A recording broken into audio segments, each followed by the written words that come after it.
parenting. So let's just start right here. Okay. We're talking about raising balanced eaters. This is something that is so near and dear to my heart, and I am so excited to share it with you. It's something I'm so passionate about and has made my life so much better and made my kids' lives so much better. And I just know that it is such a critical tool of parenting that we love to pretend isn't important. I'm telling you, when you prioritize that, I find everything else in parenting actually gets so much easier. So while this might feel hard and difficult, it's really the opposite. When you prioritize this, you see the benefits in the mood, in the sleep, in the homework, in the attention span, in the respect, and it really filters through every single area that you might be working on with your children. So let's just start by taking a nice deep breath and be proud and grateful that you're an incredible parent for being here. I always feel like every time I'm at a parenting workshop, I'm getting a little pat on the back, and this really is a parenting workshop. I've never taken a parenting workshop I didn't get something from, some little nugget, some little tip. And this essentially is that. It's a parenting class and program focused on nutrition and health and their well being. And it doesn't matter if your kid is challenging, defiant, picky, overweight, underweight, or sneaking food, as long as you're here and committed to helping your children form a healthier relationship with food and self care, you're on the right track. So thank you for being here. Please feel free to use the chat box to ask questions. I'll do my best to get through them. I am introducing this new course I have called Raising Balanced Eaters. I love to call it RBE for short. And the really beautiful, cool thing about it is I'm going to be teaching it live.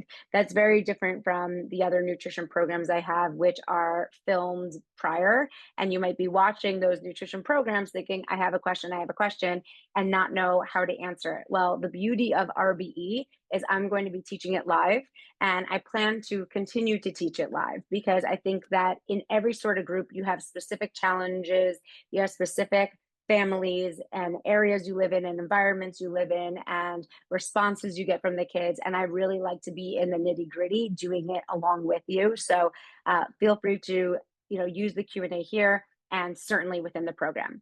So just a little bit about me, a little bit about my background. If you don't know, my name is Alana.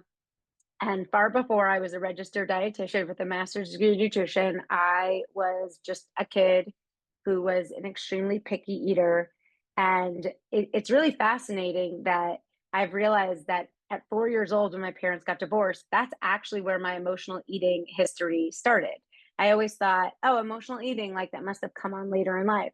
But we normally don't think, like, how could a kid be an emotional eater? Well, your kid might have challenges or changes. You might have a move. Your parents might be getting divorced. There might be a grandparent who's sick that the child is very close to. And all of a sudden, the child's eating habits change, or there's a kid in school that's picking on them, or they're having social anxiety or whatever it is. There's so many different issues kids are going through these days, not getting on the basketball team, not getting into the play practice, all of these different things.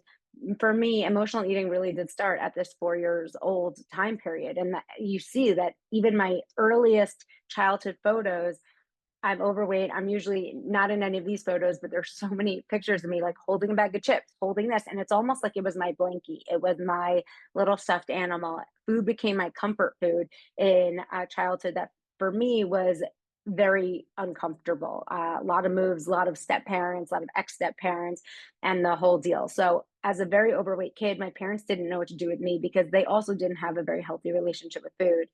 So at 8 years old, my parents sent me to weight loss camp. They sent me to fat camp, that a lot of people know it as. And this camp actually doesn't even exist anymore.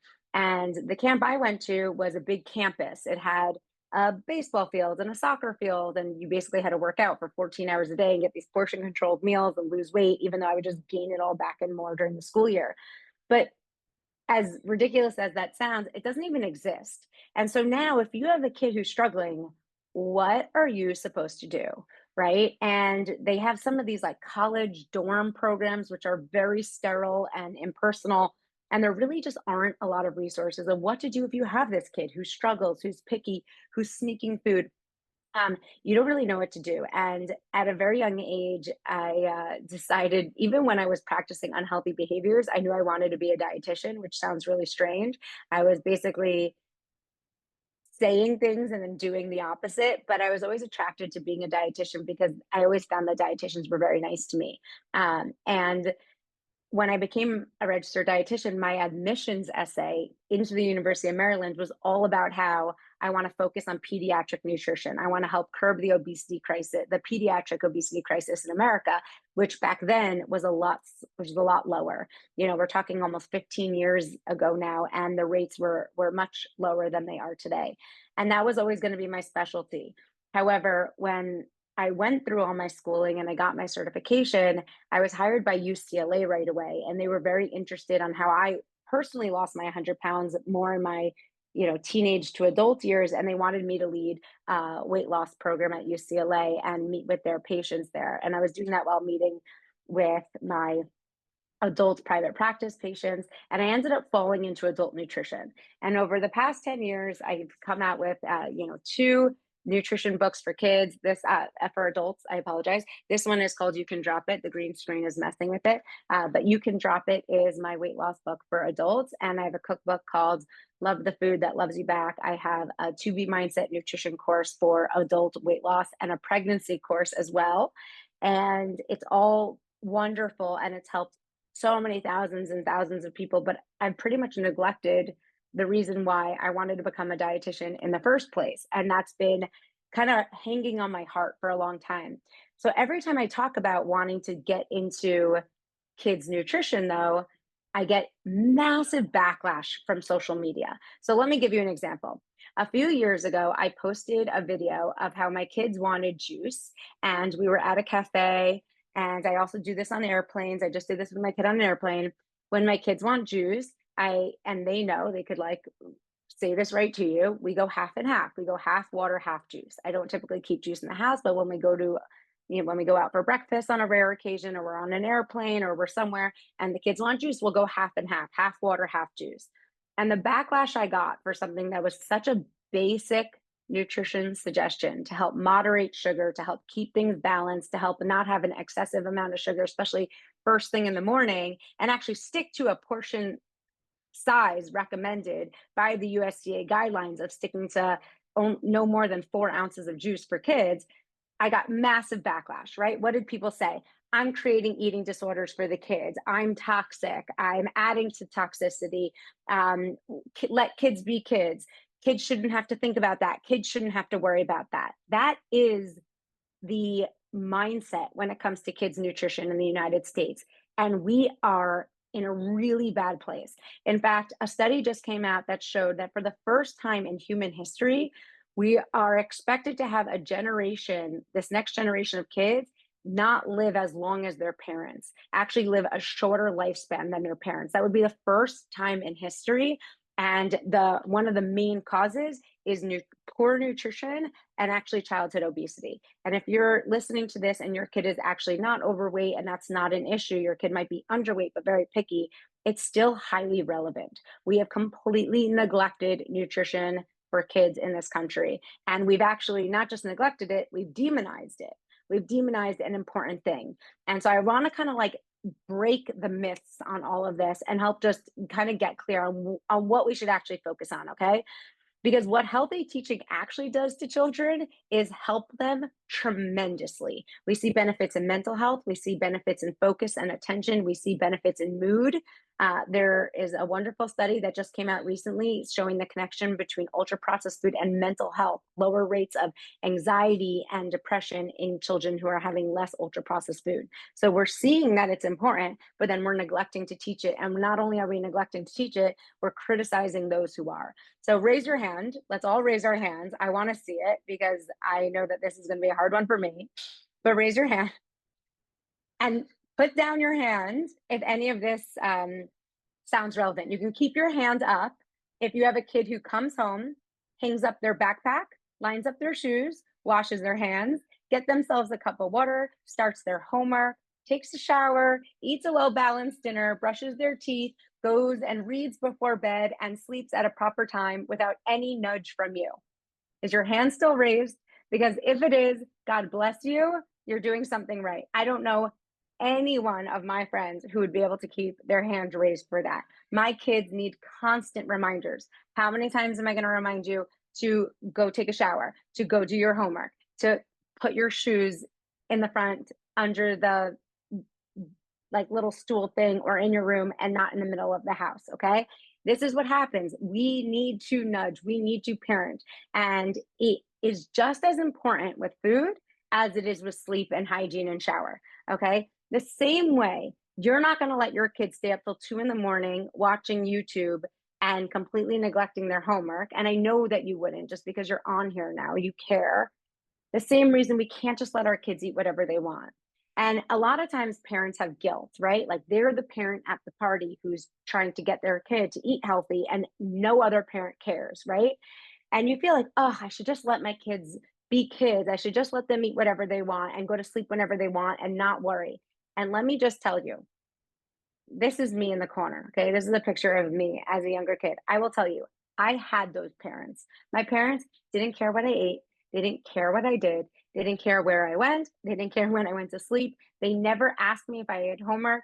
They never taught me how to ride a bike. They were off-handed parents. And like, yes, there we see some benefits of autonomy and the kids, kind of finding their way. But I will tell you, I feel very neglected from my childhood. And here's what I wanted to share because I haven't heard anyone ever share this before. And when I tell it to people, they're always like, oh, wow, that's interesting. As a kid whose parents literally just let me eat Oreos for dinner, I will tell you, when I talk to an adult who is raised in a healthy home, they're almost coming across as bragging, right? Like my husband will say, my parents were obsessed with me eating protein. They always made sure we had protein at every single meal. I had another friend who said we never had soda in the house. We never had junk food in the house. My mom always made us a home cooked meal. It's like I don't know if they're intending for it, but it literally comes across as like bragging. I've never heard a parent say that or an adult say that ashamed or upset. Even the girl who, like helps me with social media, or I had another assistant said the same thing, like, oh, my mom was always just very healthy. Like we always had a very healthy home. We always had to, have our vegetables and have our protein. It's like they're not saying it of like, I'm so mad at her and now all I want to do is eat cheeseburgers and fries. Like, unless the parent said it in a very toxic way and was too restrictive, which has its own problems, which we're going to show exactly how to stay away from. But when done correctly and when set as a foundational principle and you execute it well and with a smile and you make it fun, these kids will grow up to be adults who are very, very grateful for having parents who attended this webinar tonight, who attended the RBE program, who took this and made it important. These are the people who go on later and literally it's like bragging rights. Like, yeah, my mom always like, she made this great lentil soup. We always had barbecue. We like always had a salad on the table. I always heard people say that with the biggest smile. My mom always had a salad on the table. We always had a salad on the table. And I have adults tell me this who even tell me, wow, what am I doing with my kids? I've really messed up with my kids. Like, even though they were raised in that healthy home and feel proud of it, they've still kind of let it go. And I get it because life's gotten hard and we have a lot of things to do. And there's a lot, we're very, very busy these days. We're distracted. But I'm telling you, as an ADD, hardworking mother of three who works full time, I will show you every shortcut to execute these things and make it as seamless as possible. Okay. Because when we show boundaries and when we parent and we nudge and we guide, yes, they might show some short term, like, oh, you're so annoying. Long term, it's always seen as loving and nurturing, and we have to give it to them. We need a positive plan for a more positive life. We need steps, we need guidelines to achieve healthy balance when it comes to nutrition. Okay, but here is the next huge question, right? That I get on social media all the time. And I'm so glad you guys are here taking this private call because I have a very hard time talking about this on social media. And I will continue to have a hard time talking about it on social media because it's just so annoying getting all that backlash, even though I know that they're wrong. But everyone says, doesn't this cause an ED, the shortened for eating disorder? I don't want to even say the whole word because it just annoys me. So I'll just shorten it to ED. Doesn't talking about kids and giving them nutrition guidelines and focusing on what to eat, doesn't that give them an ED? Okay, I'm going to show you that it's not the case, that it's not the case. Let it go. Let go of that fear. Teaching balance in nutrition has been shown to be preventative for an ED. If you even Google, if you do a short search, how to prevent an ED with kids, they will tell you, focus on variety of foods, focus on mindful eating, focus on family meals, focus on teaching them self-care and self-nourishment, body confidence. None of it says Let them eat whatever they want. Let them have as much sugar as they want. None of it. None of it. And in fact, a lot of people, they're so scared of getting their kid an eating disorder. It's like this constant, like, fear. I hear moms say, I don't want to tell my kid that they can't eat that Costco sized bag of jelly beans because I don't want to give them an eating disorder. Here's a little reality check for everyone, just because I found this to be very interesting. And I think you would too. The number one eating disorder in America today is not even close to being anorexia. It's not even close. The number one eating disorder in America today, the most common eating disorder among teenagers and eating disorders overall, boys and girls, is binge eating disorder, is not having any boundaries, is not understanding proper portions, is not understanding foods that actually get you full, is actually overeating on these foods that are high in sugar, overly processed, not nutritious. Okay, so we got to get them not just eating healthy, but wanting to eat healthy, making it fun, making it exciting, making it amazing. Okay, because 50% of teenage girls today and 30% of teenage boys, this is super scary, are using weight control behaviors such as fasting, skipping meals, and using laxatives. When we teach kids to enjoy food, to understand how to nourish their body, on how to eat an appropriate amount, how to fill up in the right way, they don't fall into these healthy traps. Okay. And, there was a parent I was talking to who was like, oh, my daughter is a preteen. She's becoming a teenager. She's asking me a lot of questions about food and nutrition and her body, and I keep avoiding it. I don't want to talk about it. I don't want her to have to think about it. I keep avoiding it. And I have to tell her, reality check. Your daughter is interested. Your daughter has friends. Her friends, you have no idea what they're going to teach her about this. Your daughter has access to YouTube. Your daughter has access to books, to the library. If we don't teach our kids how to eat properly and what balanced eating looks like, there are way too many information holes that your kid could go down. There are so many rabbit holes on social media, in books, in magazines. And the worst thing we want is our kid to get the wrong information. So just know, as a registered dietitian, I have a master's degree in nutrition. I have 3 children of my own, from early preteen, I guess, stage to toddler stage. And I've worked with hundreds of families at this point. I've worked with dozens and dozens of kids. Everything I'm going to be teaching will be balanced, will be sensible, will be sustainable, and will be very preventative from having these levels of extreme. This is the goal, is to avoid these extremes and understand balance and create balance. The next thing a lot of us think is, won't they grow out of it? Okay, I speak to parents all the time. That's their number one thinking, is they'll grow out of it, right? These kids will just grow out of it. Who cares if they're a little overweight, or they're a little picky, or they're addicted to sugar, or they only eat 4 foods? Won't they just grow out of it? No, that doesn't work that way. I grew up with a very, very, very picky eater. He only ate peanut butter sandwiches and vanilla yogurt and chicken soup, as long as it was clear chicken soup with nothing in it. Okay. He was extremely picky eater. Vanilla yogurt, peanut butter, like very like smooth things, nothing crunchy, nothing sticky, nothing smelly, nothing, no fruits and vegetables. I called him and I said, did you ever grow out of it? Because I know his wife was very, like, I knew him as a kid. Now I know him as a grown father and husband. And his wife even said to me that when his wife met his mother, this picky eater's mother, for the first time, his now wife said to her mother-in-law, now this picky eater's mom, said, oh wow, so you're the enabler. You're the one who let your son get to this point where he's so picky. He never grew out of it.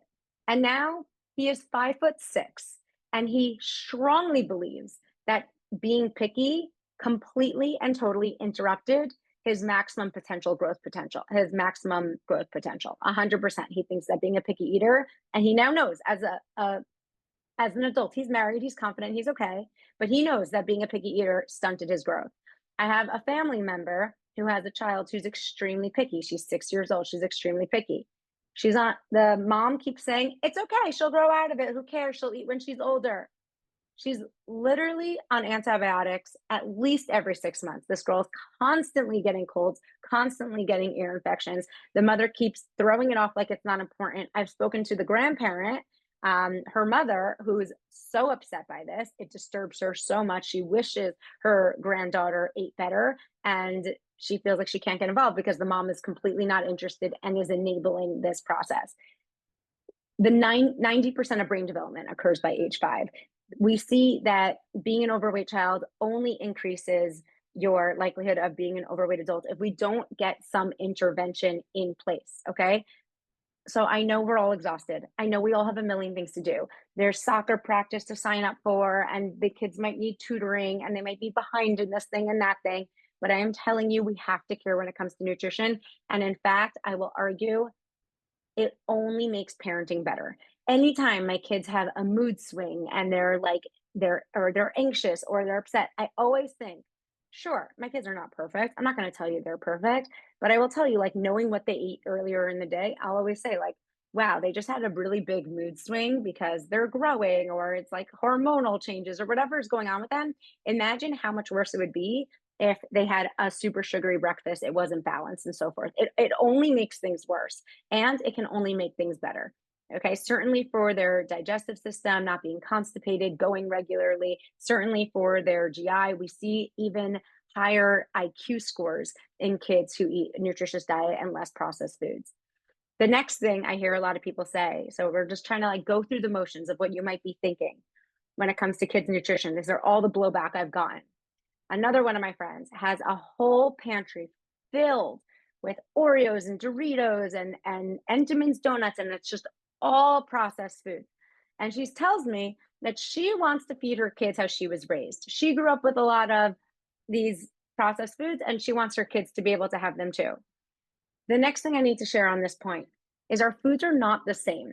My husband had this situation where he said, you know what? I want to have all of the Entenmann donuts I had as a kid. When I was a kid, I loved these chocolate, exactly the ones I'm showing now, these chocolate frosted donuts.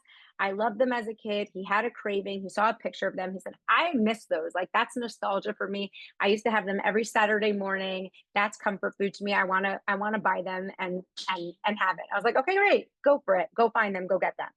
He got them. He took a bite. He was expecting fireworks of excitement from his childhood, and he goes, the first thing that came out of his head, like I was looking at him, and so were the people like in the office, and he's like, wait, they don't taste like anything. They don't taste the same. And that's the bottom line. Our food system has changed tremendously in the last 30 years. We might want to give our kids the same food we had as a kid. The food has changed. We don't have a choice. The food is made different. It's made to be more addictive, and it's more processed. It's made to have a longer shelf life, and it has lower nutrients, because if it has less nutrients, it fills us up less. If it fills us up less, we feel hungrier more. If we feel hungrier more, we buy more and we eat more, and the companies get to make more money.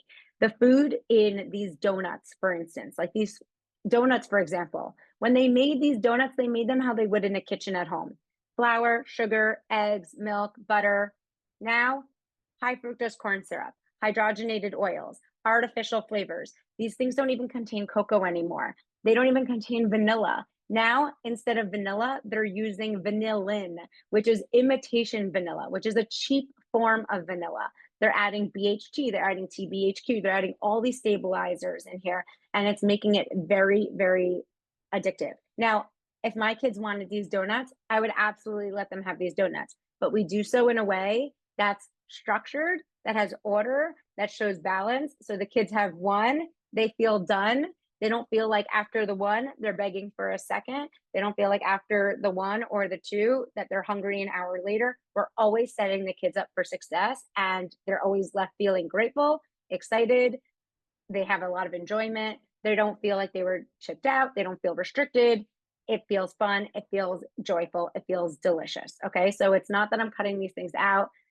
All foods are fine foods. There's no good, there's no bad. We avoid all language like that, but we do call it out for what it is. Okay. Now let's talk about some of the differences between the US and France. Okay. So just throwing some things out there. I hope you guys, this is interesting to you and you're staying in. And there's just a couple of things I wanted to cover on this call just to address kind of like the overarching climate we have in nutrition. Now, In the United States, and these are all Western states, because Canada has really kind of followed right behind us, and the UK is not falling far behind that, and either is Australia. The bottom line is we have these like increased levels of pediatric obesity and also malnutrition. Okay. So for the first time on earth, we're seeing that people are overweight, but actually not getting enough vitamins and minerals. So we're eating not just enough food, but more than enough food, but we're not getting enough vitamins and minerals. Okay. And so I'm going to kind of explain that for a second. Is our body craves variety, right? Our body craves variety. It is a biological protective measure to want to eat a variety of foods because there's different vitamins and minerals in all different foods. So our body is designed to crave variety to get all the nutrients it needs. But now, big food, the food industry kind of makes it seem like they're giving us variety because something is a cinnamon toast crunch cereal and another thing is a pizza bagel and another thing is a bag of Tostitos, right? You wouldn't say that any of these things are the same, but the bottom line is we're eating just different variations of white carbs, and some have a little bit more sugar, some have a little bit more salt, some have a little bit more spice. There are 14 different flavors of Doritos. If a parent buys all different bags in all different colors and you open up the pantry, there's almost like this deceptive feeling, which is an incredible concept that came out of a book I just read called the Dorito effect, which it almost gives you this feeling like you're providing variety for your kids. Like the kid feels like they're getting variety because one day it's ranch, one day it's pizza flavored, one day it's nacho flavored, one day it's barbecue. You feel like you're getting variety, but it's a trick. It's tricking ourselves into thinking we're getting variety when really we're getting a lot of grays and whites and yellows. And these are actual lunch plates from American lunches here in the US. And this is a very common dessert, right? The drumstick, king cone drumstick, chocolate ice cream cone, right? This is what we're seeing a lot in the US, right? We have kids menus. In the US, there's something called kids menus. Now, I will show you how to take your kids to a restaurant so you don't have to rely on the kids menus and you don't have to spend more money. You can sometimes spend less money by not using the kids menu, and I'll show you how. We have this concept of, oh, kids will grow out of it. If they're picky, they'll grow out of it. Just give them the French fries, give them the chicken nuggets, give them the hot dogs. The parents will eat, a nice meal. We'll just throw them the kids' food. We have this idea that hot dogs and French fries are meals. We are complete meals. We have this concept, and believe me, this is a concept because I have so much hate on my social media. Every day I share a video with my kids. Don't talk about nutrition with kids. Let kids be kids. I always get that phrase. Let kids be kids, right? Let kids eat all the white and all the yellow and all the sugar. That's what we're being told in the US. We also say it's just a little sugar, it's just a little dye, who cares, right? We say Happy Meal, sodas, drive-throughs, juices. These are all normal things. Ice cream sandwiches, like these 300-calorie ice cream sandwiches, these are like a typical dessert we're giving to a 5, 6, 7, 8-year-old kid, right? So this is what's considered normal here in the US. Now let's compare that to France, okay? France is the actual opposite, okay? And you might be thinking, okay, I don't live in France. What can I get out of this? I think this is really, really fascinating, okay? This is something I learned many years ago. I talk about it on every talk I give to about kids' nutrition at different PTAs around Los Angeles. In France, they have this phrase. I'm not even going to pretend like I can pronunciate it, but it's this top line right here where they are obsessed. The phrase in France is establish healthy eating habits. Okay, it's a 4-word phrase.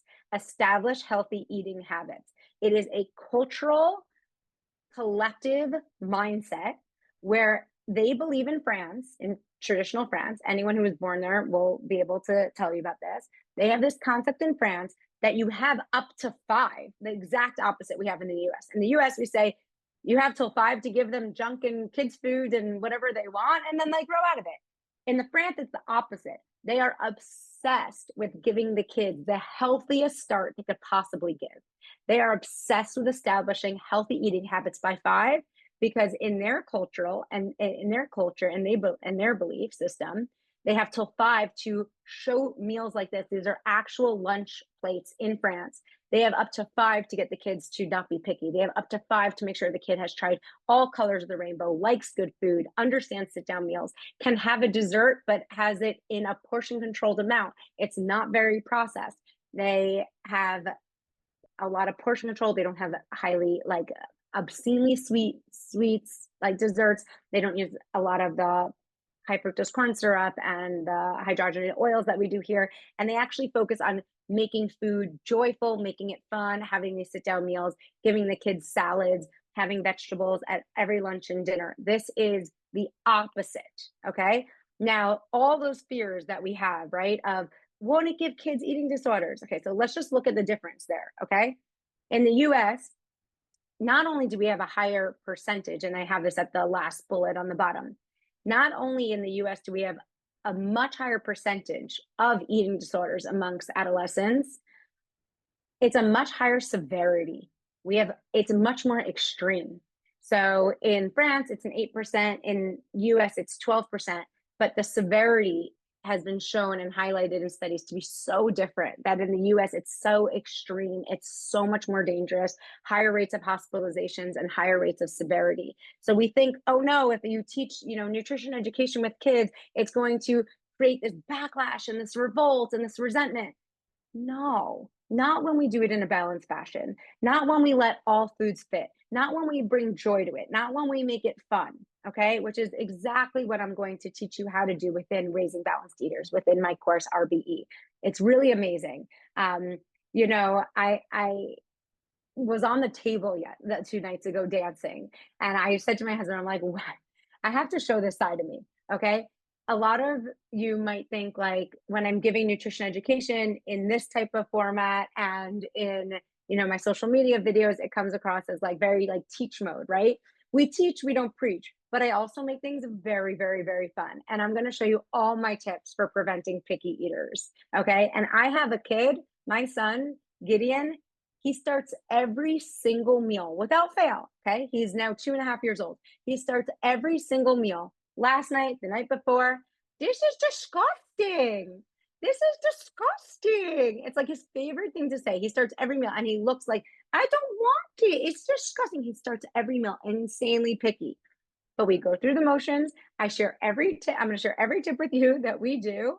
We give it a certain amount of attention. We say the right things. We do the right things. We move on. By the end of the meal, I just posted a video on Raising Balanced Eaters Instagram page today of him eating this meal and eating the lettuce taco boats with the brown rice and the chicken. That meal started with him going, this is disgusting. I don't want this. Okay. So we get silly. We make it fun. We get them involved. We make it joyful. Okay. Because joy is a huge part of also preventing toxic eating habits moving on later. We don't want kids to resent food. We don't want kids to resent healthy food. We don't want kids to look at sugar, sweets as a reward and the most exciting thing that they're not getting. We need to keep it balanced. We need to keep it all joyful. And there's a lot we could do in that space.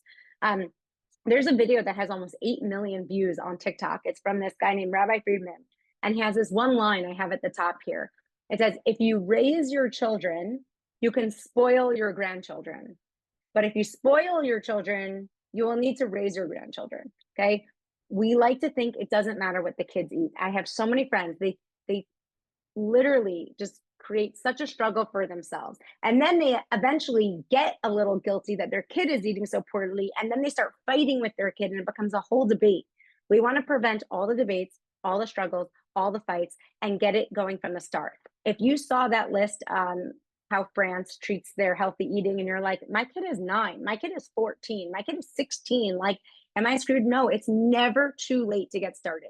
This program is 100% for you if you have a kid who is not yet born, if you're pregnant and you want to get it right from the start, up to a kid who's 18 years old. This is about establishing healthy eating habits every start and point of their growth and development. Okay. So that when they go to college, when they go off in life, they are well fed, they're well nurtured, they know how to take care of themselves. So they don't fall into diets and toxicity and extremes. They never have to do that. This is why I'm so passionate about it, because if we get it right from the start, they don't have to fall into it. Okay. And my kids are not like the healthiest eaters. I show that side, but that's not always the case, right? They give me a battle too, and I'm grateful for it. Okay. I have a kid who's obsessed with carbs, and really, if it were up to this kid, they would only eat carbs, right? So getting in the balance like a seesaw and getting everything right so it's not overstimulated on one side and neglected on another is an art. And I will show you how we get it done. And I will show you reading food labels. When I have shown my kids reading a food label on the internet, I almost thought my whole career was over. People went bonkers. My daughter and my son can read a food label better than most adults in the US. They think it's so cool. They love to go to grocery stores. I want to give a story that, again, if I said this publicly, it wouldn't be good, but to this group, I think you'll get it. And I think you might think it's cool. My daughter went to sleepaway camp for the first time this year, and I went for visiting day. And there's something called a canteen. A canteen is essentially a 7-Eleven. It's like you put money into their account, and then they have money like stored on their account, and they get to pick 2 snacks a day at this canteen. And it's all like gummy bears and sour sticks and chips. Like, I don't think there's like anything healthy there at all. Okay. And we spoke about canteen before, and she's good. We have very balanced discussions. You'll hear everything she knows within this program. And I got there on visiting day, and she goes, "Mom, I want to get a like cup of noodles, like a ramen, like a instant ramen type of bowl." So I was like, okay, and I'll show you everything I think about moving forward. But I'm like, super cool, anything my kids want. Like, I try to make it fun. I try to bring the education in before the matter of the fact, so I don't have to be educating them in public. Like, I would never say anything to them at a birthday party. Like, at those points, you just want them to enjoy. You have to give them education and then trust that they make the right decisions. And then we're smooth and cool with all of our feedback, so they stay interested in the topic, right? And they want to keep staying engaged. So we're at the canteen on visiting day. This is like 2.5, 3 weeks into her being there. And she goes, "Mom, this is the best choice in all of the canteen." And I was like, "Really? Like, is it now?" And thinking in my head, like, oh gosh, like if this is the best choice, then she could be right, because I saw at the checkout counter. It's Buy not another pair. not a healthy selection. Um, but anyway, she goes, "Mom, this is the best choice." And she looks at the nutrition label. She goes, "Look, there's 5 grams of protein and there's 2 grams of fiber in this cup of noodles." I was like, I am so proud of you, that she knew that. And she literally is probably one step above all of her friends, because they don't know how to read a label. And the food companies make them hard to read and understand, because they don't want people to know what's in their food. They just want people buying their food. And I'm telling you, when you teach your kids how to read a label, it is so empowering. I don't know why people on the internet think it's so toxic to teach kids how to read a label. If they can read the ABCs, if they can read a basic, like, early childhood book, they should be able to read what goes into their bodies. And they actually think it's so cool and empowering. Okay. And I just want to show you like this superhero I have on the right. I created all these images exclusive for the RBE program. When you start the program, you're going to get a whole doc to put on your refrigerator. It's a cheat sheet for you and your kids. So I basically connected all of fruits and vegetables and proteins and all the different superfoods we have. I connected their superpower to the food. So with carrots, it helps you see the middle of the night. It's something from lutein and zeaxanthin, properties of carrots. So if you could tell, this carrot superhero is seeing in the night. It has night vision goggles. So we make it fun. We get the kids excited about eating well, and we do it in a great way. And just to compare some other countries, if you're feeling like anti-France or whatever it is, just so you know, Italy, Japan, where I just was, these are some of the countries with the lowest rates of obesity, highest rates of longevity, and some of the lowest rates of, again, disordered eating practices. And they are so obsessed and focused on nutrition. They celebrate it. They make it important. They make it fun, and it pays off. Okay. In Japan, they have something called, I'm not even going to pretend to pronounce it. I have it written up there, but it's a nationwide nutrition education program, which shows kids where their food comes from. That is empowering. And I'm going to show you exactly how to do that, and all different kinds of images that you can share with your kids. They can sit in on the classes, or they can watch it afterwards, or you will be armed with everything on how to be able to teach it to them yourself. Okay. So I'm really excited. Thank you so much for being here and being a part of this. These are some of the modules that we're going to go over. I am teaching this course. It's called Raising Balanced Eaters, RBE. The cool thing about this course is once you join it, you're in it for life. You have access to it for life. I'm going to be teaching it again live, maybe 1 or 2 times. Then I'll probably become recorded. So you have an opportunity to join live and get your questions answered, so we can cater this to your family and your personal needs. And also, these are the modules that I have in so far. It's 5 modules, but it will very likely grow. I will likely add in more bonus materials for just teens, for just first foods at 4 to 8 months. I will probably add in something just specifically for sports. But the second you join the program and you buy the program at this locked in rate, even if the program goes up in price, you're always locked in. Even when I might add in more recipes, more modules, or more live calls, you're granted in for life. So the sooner you get in, the better. And it's going to be really remarkable. The first module, we're talking about the tone, fun, but still firm. We're flexible, but we're still firm. Because again, the same way you have to be firm about having your kids brush their teeth every day so their teeth don't fall out is the same way we have to be firm at times when addressing the importance of nourishing their bodies well. And the same way, we want to make sure when they want to have a sleepover on a school night and stay up till 3 in the morning, but we're firm and we're saying, not tonight, we're going to do it another night. The same way, I'm going to show you how to be firm, but smart and responsible when it comes to nutrition. So we'll talk about that all in module 1. And you'll get all the superheroes and everything like that. You'll also get access to all the recipes and exclusive recipe videos from the start of signing up. Module 2, we're going to go into meals. Again, I'm really busy too. Obviously, we want to have these like Brady Bunch style sit down meals, but we're running around. We all work late. We all have sports practices and this and that. So I'm going to show you the studies that show the benefits of meals, how meals can be preventative for things like disordered eating and, even drug use and IQ scores are all tied to family meals, which is really interesting. There's a lot of powerful research there, but I'll show you the minimum amount of family meals you need per week in order to achieve the benefits and how to get them, all the shortcuts, all the tips, all the budget friendly hacks as well. We'll talk about hydration, how to get your kids loving water. I also have a whole talk on backup plans because yes, sometimes the kids are picky and you need to make them boxed mac and cheese. You need to heat up a pizza. How are we going to do those backup plans in a way that feels balanced and doesn't become the default, doesn't become the everyday thing, right? We all have those situations where you go to Starbucks, your kid asks for a cake pop. You're like, oh, okay, YOLO. Let's, once in a while, I'll give it to you. And then the next time you go to Starbucks and the next time they're always expecting that cake pop. So we're going to talk about how to overcome those situations and scenarios and better things to get and better things to say in all of those situations. Module 3, we're going to talk about all the snacks. How many should we be having? How to read the labels, how the kids should read the labels, which ones to choose, when to have things like Oreo cookies and cake and cookies and still keep it balanced, when, how, where, all of that.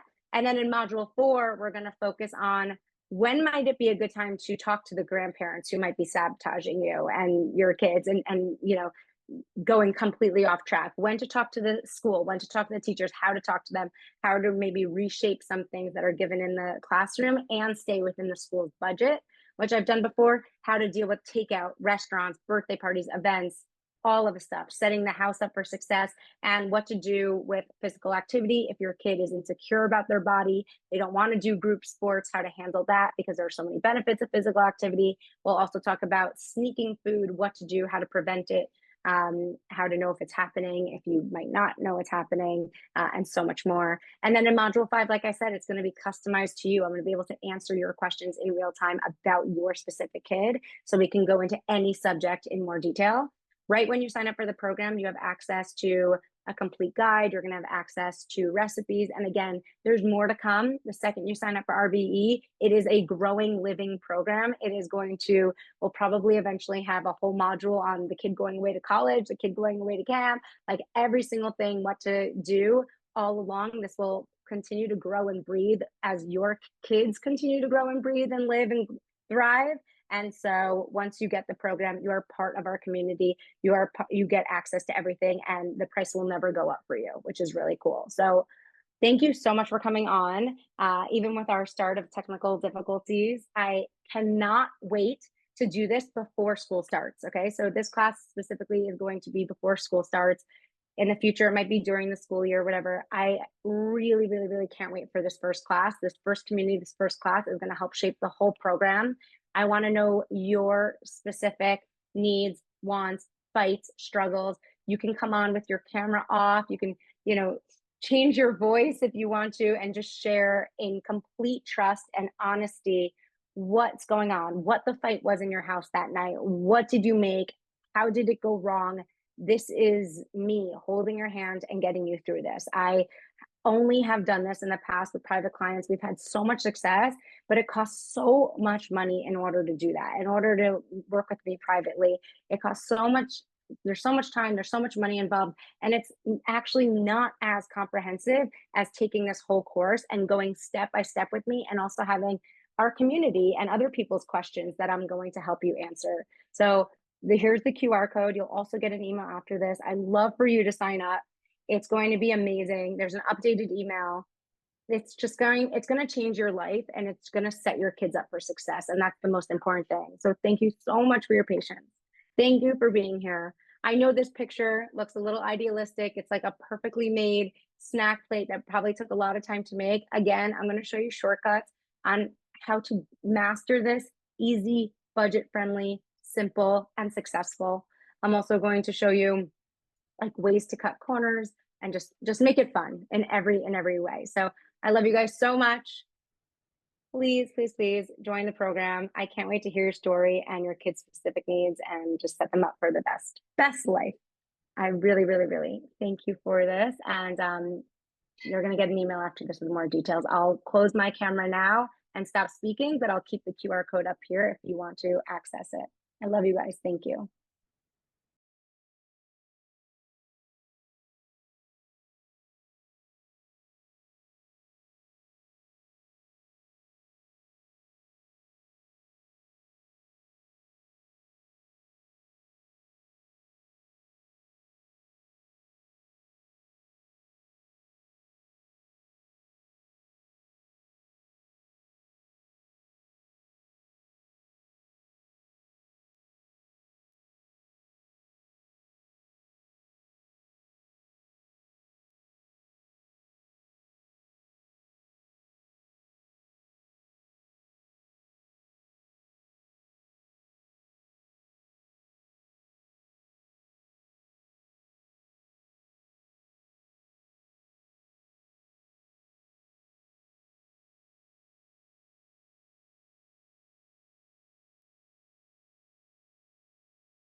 No matter who she picks.